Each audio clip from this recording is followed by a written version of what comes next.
या अवस्थेत येणं डोंगर चढणं व्हायचं नाही. माझी अवस्था सांगतो म्हणून गाणं कंप्लीट करतो, नाही थांबलो असतो आधी. या अवस्थेत येणं अवस्था कशी आहे म्हणून या अवस्थेत येणं डोंगर चढणं व्हायचं नाही. मग तू काय करावं?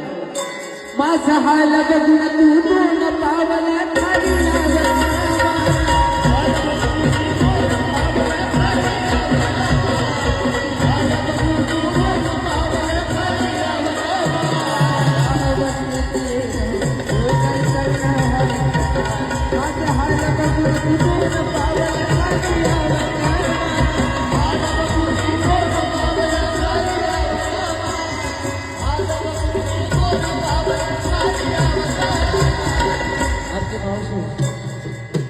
पैशाने त्यांच्याकडून सुद्धा प्रेमाचे